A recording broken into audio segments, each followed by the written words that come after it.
SRO 43। SRO 43 का अब नया नाम Jammu Kashmir rehabilitation assistance scheme 2022 है। इस स्कीम के तहत नौकरी भी मिल सकती है, मॉनेटरी कंपेंसेशन भी कंपैशनेट ग्राउंड्स पर मिल सकता है उन परिवारों को जिन परिवारों के परिजन सरकारी मुलाजमत में हो और जिनकी मौत किसी भी कारणवश हो, आतंकवादी गतिविधि की वजह से हो या लाइन ऑफ एक्चुअल कंट्रोल के ऊपर, इंटरनेशनल बॉर्डर के ऊपर आतंकी अगर किसी भी किस्म का दुश्मन अगर किसी किस्म की कोई हरकत करता है, उसकी वजह से अगर किसी की मौत होती है तो वो तमाम लोग SRO 43 में एलिजिबल होंगे। लेकिन इसके लिए खास तौर पर यह बता दिया गया है कि किसी भी आतंकवाद से जुड़ी हुई किसी भी गतिविधि में अगर कोई इन्वॉल्व पाया गया या किसी को रिटायर किया गया इनवैलिड पेंशन पर और उसके कारण उसका परिवार जो है भुखमरी की हालत में आ जाता है और अगर कोई भी उसको लाइवलीहुड का उसके पास कोई जरिया नहीं है, तो सरकारी मुलाजिम को ये इंश्योर करना कि उसको किसी भी किस्म की मुसीबत का वो शिकार न हो, इस चीज के लिए SRO 43 की जगह अब Jammu Kashmir rehabilitation assistance scheme 2022 आई है। इस स्कीम में नौकरी किनको मिलेगी? उस परिवार को मिलेगी, सरकारी मुलाजिम के उस परिवार को मिलेगी जिसकी मौत किसी भी कारणवश हो जाती है। इनवैलिड पेंशन पर कोई व्यक्ति जो है वो रिटायर होता है। इनवैलिड पेंशन से मुराद ये है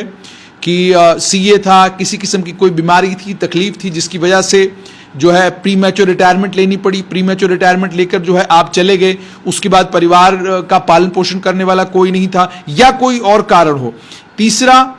कि आतंकवादी गतिविधि में या दुश्मन की किसी भी कार्रवाई की वजह से लाइन ऑफ एक्चुअल कंट्रोल पर, इंटरनेशनल बॉर्डर के ऊपर अगर कोई ऐसी वारदात होती है, उसमें किसी की मौत, किसी सरकारी कर्मचारी की मौत होती है, तो उसके परिवार के लोग जो हैं SRO 43 के लिए एलिजिबल होंगे। लेकिन उसमें बहुत जरूरत है कि किसी भी आतंकवादी गतिविधि में शामिल नहीं होना चाहिए वो व्यक्ति जिस व्यक्ति के परिवार के लोग नौकरी मांग रहे हैं। डिपेंडेंट फैमिली मेंबर को भी इसमें डिफाइन किया गया है। डिपेंडेंट फैमिली मेंबर का मतलब हो गया वो बीवी भी हो सकती है, बेटा भी हो सकता है, और इसमें अगर अडॉप्ट किया गया है बेटा कोई, यानी अगर किसी ने बच्चा अडॉप्ट किया है, उसे भी कंसिडर किया जाएगा डिपेंडेंट फैमिली मेंबर। बेटी, और इसमें भी अडॉप्टेड बेटी और या पर्सनल लॉ के तहत जो भी परमिसेबल हो, अडॉप्टेड बेटी को भी इसमें हक मिलेगा। भाई बहन, अगर कोई सरकारी मुलाजिम है वो अनमैरिड था, मौत हुई, अनमैरिड था, शादी नहीं हुई थी, गैर शादीशुदा था, गैर शादीशुदा की मौत हुई, तो who was Holi dependent on the government servant, भाई बहन हैं जो उसी एक सरकारी मुलाजिम के ऊपर मुकम्मल तौर पर डिपेंडेंट हैं, उन्हें भी सरकारी मुलाजमत के लिए कंसिडर किया जाएगा। सबसे इंपॉर्टेंट ये कि SRO 43 में डिफाइन नहीं था सरकारी मुलाजिम कौन है। इसमें यह भी बता दिया गया कि इस स्कीम के लिए सरकारी मुलाजिम कौन होगा। तो कहा गया कि गवर्नमेंट सर्वेंट जो है जिसे रेगुलर बेसिस पर अपॉइंट किया गया हो, वो डेली वेजर नहीं होना चाहिए, कैजुअल नहीं होना चाहिए, अप्रेंटाइज नहीं होना चाहिए, एडहॉक नहीं होना चाहिए, कॉन्ट्रैक्चुअल नहीं होना चाहिए और री एम्प्लॉयमेंट बुनियादों पर लगाया गया मुलाजिम नहीं होना चाहिए। यानी साफ तौर पर यह स्कीम सिर्फ और सिर्फ सरकारी मुलाजिमों के लिए है, कैजुअल के लिए नहीं है, डेली वेजर्स के लिए नहीं है, अप्रेंटाइज के लिए नहीं है, एडहॉक के लिए नहीं है, कॉन्ट्रैक्ट के लिए नहीं है। री एम्प्लॉयमेंट बेसिस पर जिन लोगों को लगाया गया है उन लोगों के लिए SRO 43 में इन लोगों के लिए SRO 43 में कोई जगह नहीं है। SRO 43 केवल मात्र उन सरकारी मुलाजिमों के लिए अब ये स्कीम है जो सरकारी मुलाजिम सरकारी मुलाजमत में रेगुलर बुनियादों पर काम कर रहे हों। कौन ये नौकरी दे सकता है? ये मॉनेटरी कंपेंसेशन कौन दे सकता है? GAD के एडमिनिस्ट्रेटिव सेक्रेटरी, वो कॉम्पिटेंट अथॉरिटी होंगे कॉम्पैशनेट अपॉइंटमेंट्स करने के लिए, मॉनेटरी कॉम्पेंसेशन इस स्कीम के तहत देने के लिए। लेफ्टिनेंट गवर्नर चीफ सेक्रेटरी के जरिए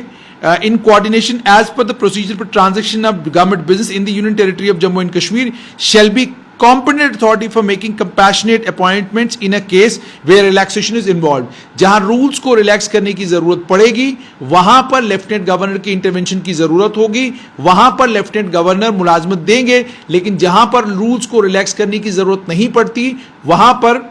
लेफ्टिनेंट गवर्नर की इंटरवेंशन के बगैर ही administrative secretary general administration department के कॉम्पिटेंट होंगे नौकरी देने के लिए। Post to which such appointments can be made, class fourth और इक्विवेलेंट और lowest non gazetted cadre post वही रहेगा कि क्लास फोर्थ के लिए या उसके बराबर या lowest non gazetted cadre post जो होगी डिपार्टमेंट में उसके लिए मुलाजमत दी जाएगी। एलिजिबिलिटी का जहां तक ताल्लुक है उसमें कंपैशनेट अपॉइंटमेंट के लिए कहा गया है कि एप्लीकेंट का जो है डिपेंडेंट फैमिली मेंबर होना चाहिए उस सरकारी मुलाजिम का जिसकी मौत हुई है।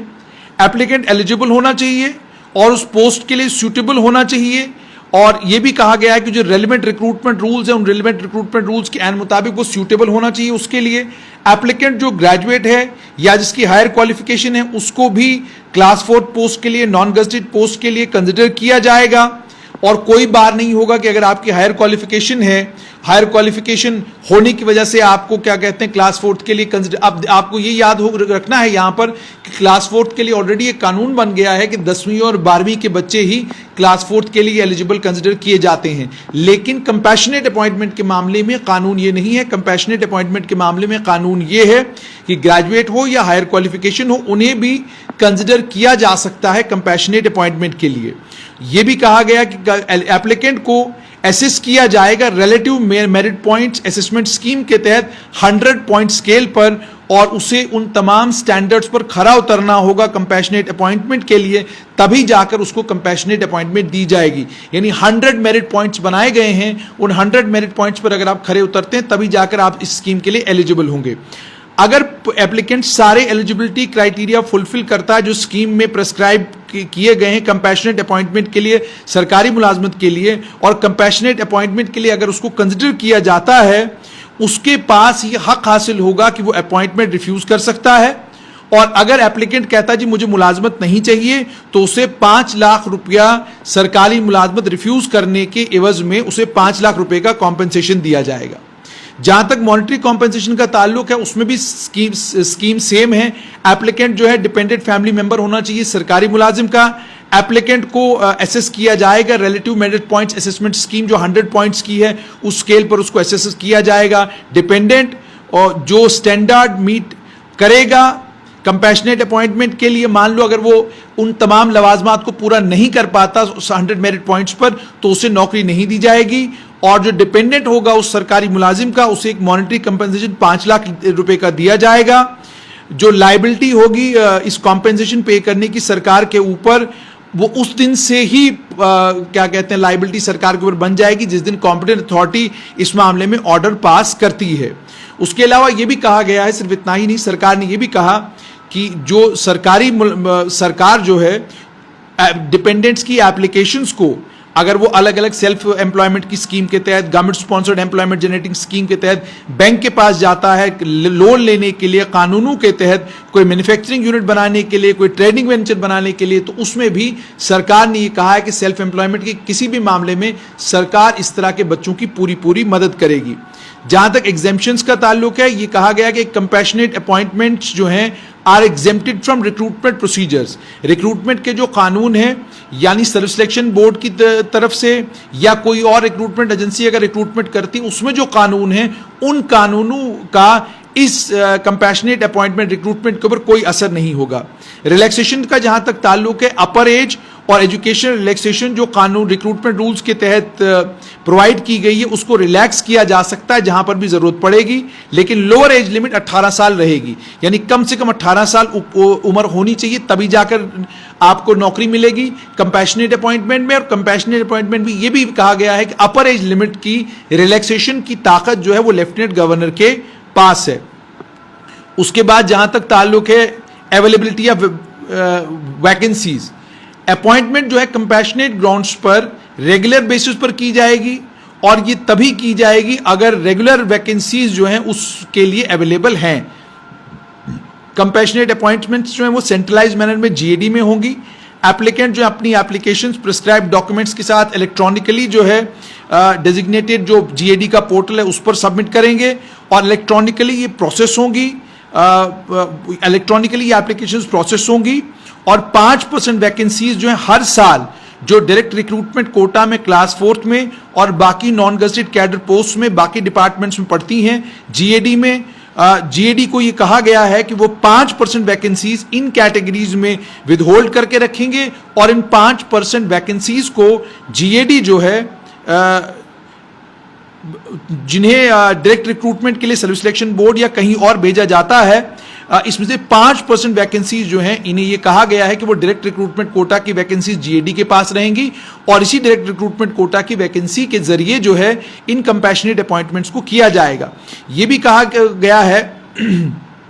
जो वैकेंसीज कंपैशनेट अपॉइंटमेंट की होंगी वो कंसिडर इस स्कीम के तहत की जाएंगी, यानी 1 जनवरी को हर साल, जिसमें कंपैशनेट अपॉइंटमेंट्स की गई हैं। वैकेंसीज कितनी है, डेजिग्नेशन उसका क्या है कंपैशनेट अपॉइंटमेंट के लिए, वो पब्लिक डोमेन में रखा जाएगा। टोटल वैकेंसीज जो कम्यूट की गई हैं पूरे साल में उन्हें एयरमार्क किया जाएगा अपॉइंटमेंट्स के लिए, क्योंकि ये जी हमने कंपैशनेट ग्राउंड्स पर क्वार्टर वाइज प्रोराटा बेसिस पर हमने अपॉइंटमेंट्स करनी है। एक मेरिट लिस्ट जो एलिजिबल कैंडिडेट्स की तैयार की जाएगी, वो पब्लिक डोमेन में डाली जाएगी और उसमें बताया जाएगा कि जो आरपीएमएस का क्राइटेरिया है, कौन लोग इसको क्राइटेरिया को फुलफिल करते हैं, और एप्लीकेंट जिसका हायर मेरिट होगा उसे कंपैशनेट अपॉइंटमेंट के लिए 1 क्वार्टर में कंसिडर किया जाएगा।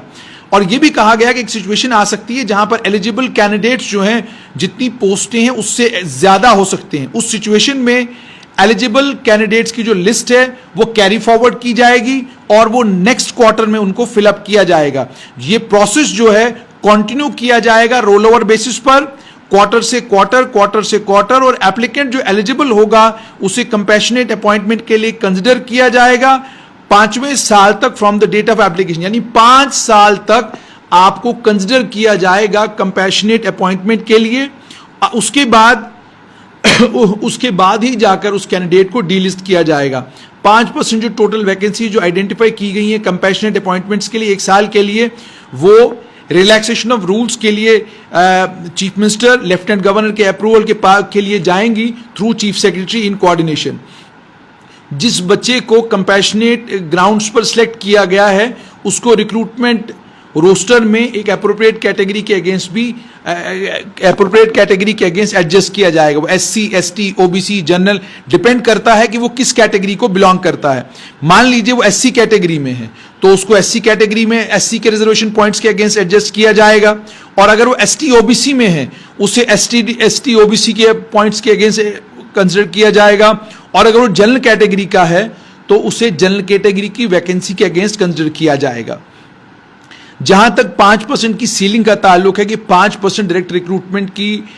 वैकेंसीज को सील किया जाएगा कंपैशनेट अपॉइंटमेंट्स के लिए, shall not be exceeded by utilising any other vacancy except in the case of government servants who may die as a result of militancy related action or due to enemy action on the LAC IB within Jammu and Kashmir and is not involved in militancy related activities where GAD shall be competent to utilize a vacancy over and above the prescribed percentage। ये आप भी समझते हैं कि 5% तो कोटा कर दिया गया, लेकिन इस 5% कोटा को एक्सीड नहीं किया जाएगा, लेकिन उन मामलों में जहां पर आतंकवादी गतिविधि के कारण, लाइन ऑफ एक्चुअल कंट्रोल के ऊपर या इंटरनेशनल बॉर्डर के ऊपर किसी हादसे की वजह से किसी सरकारी मुलाजिम की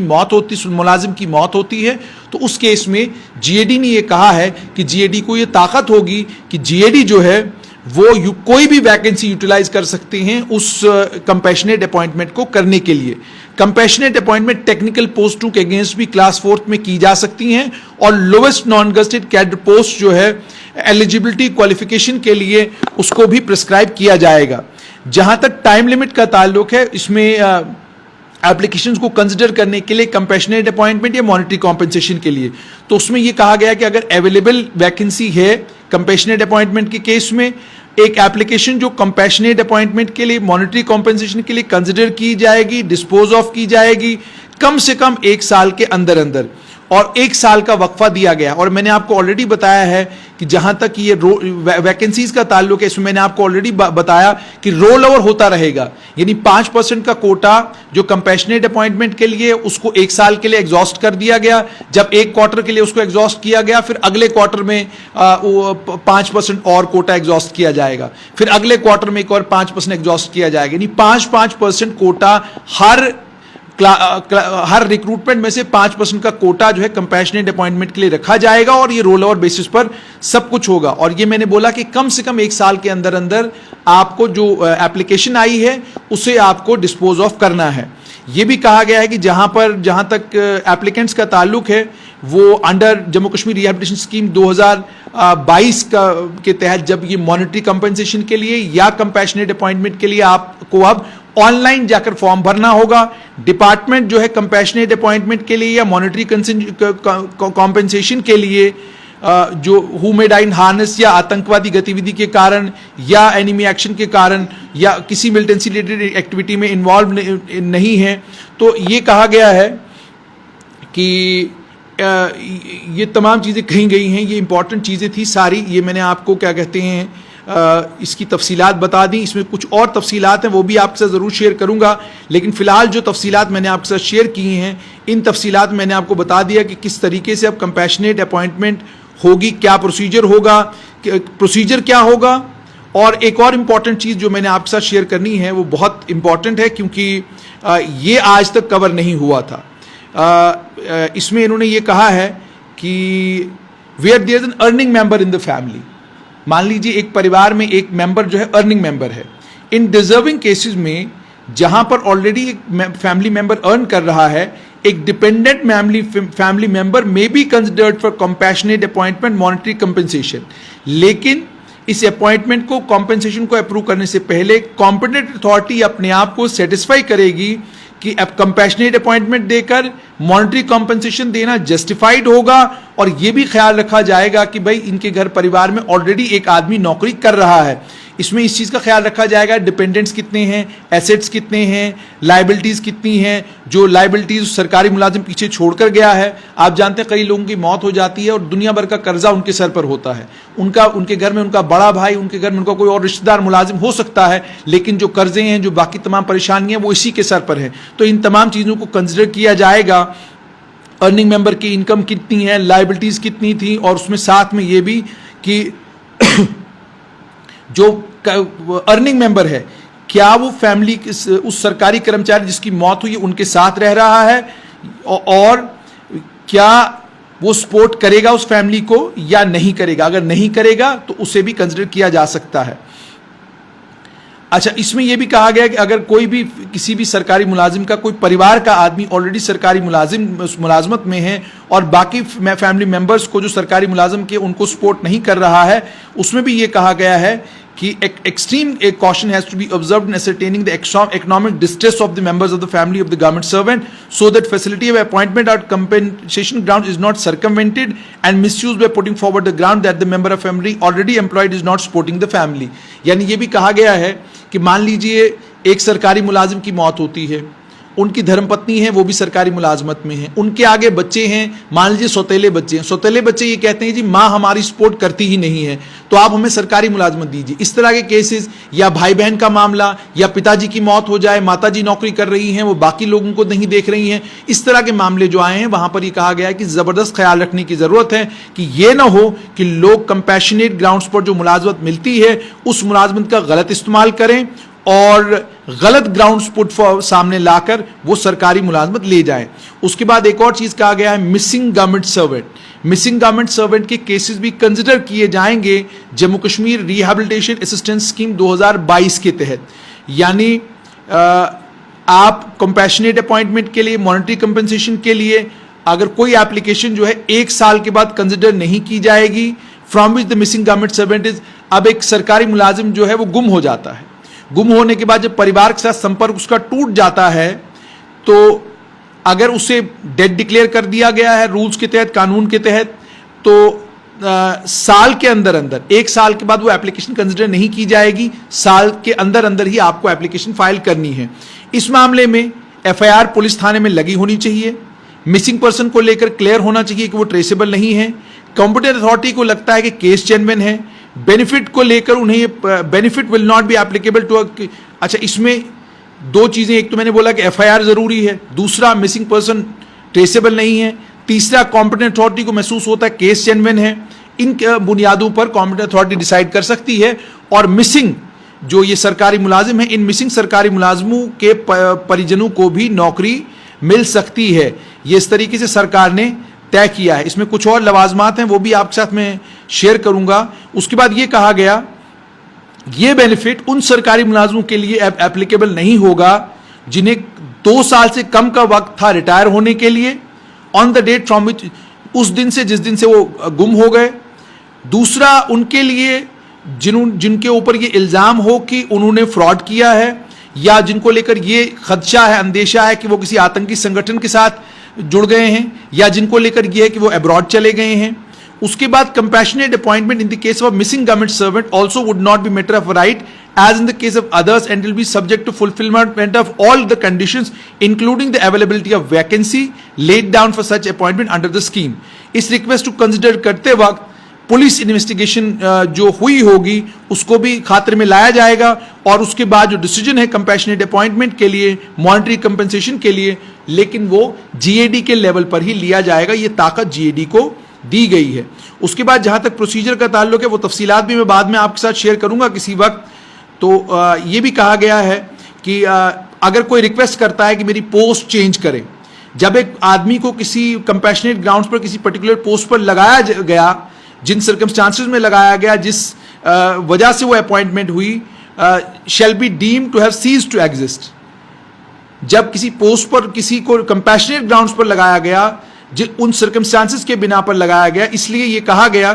कि ये ना सोचे कि बाद में वो पोस्ट चेंज करने की बात करेगा। अपने कैरियर में आगे वो जो है कलीग्स के लिए, फ्यूचर एडवांसमेंट के लिए और किसी भी अपॉइंटमेंट की रिक्वेस्ट के लिए, हायर पोस्ट के लिए on consideration for shall invariably, यानी एक बार आपको कंपैशनेट ग्राउंड पर मुलाजमत मिल गई, उसके बाद आपको कंपैशनेट ग्राउंड पर और कोई बेनिफिट नहीं मिलेगा। अपॉइंटमेंट जो कंपैशनेट ग्राउंड्स पर मिलती है उससे ट्रांसफर दूसरे किसी शख्स को नहीं किया जा सकता है, और अगर कोई भी ऐसी रिक्वेस्ट की भी गई उसे रिजेक्ट किया जाएगा, ये भी कहा गया है। और उसके बाद साथ में जैसे मैंने आपको कहा कि तफसीलात बहुत ज़्यादा हैं। इसमें सबसे इंपॉर्टेंट ये है कि फैमिली पेंशन को देखा जाएगा, 100 पॉइंट स्केल पर फैमिली पेंशन को देखा जाएगा। और 100 पॉइंट स्केल पर इन्होंने ये कहा है कि अगर family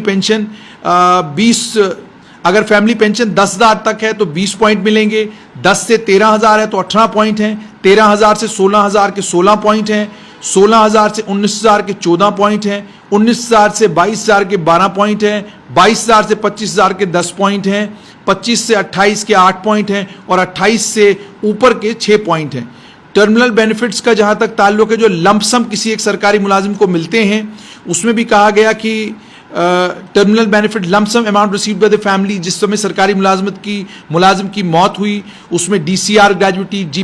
GP fund, lump sum amount, NPS, CGEGIS, leave encashment, ये सब कुछ अगर ये लगभग 10 लाख के करीब है,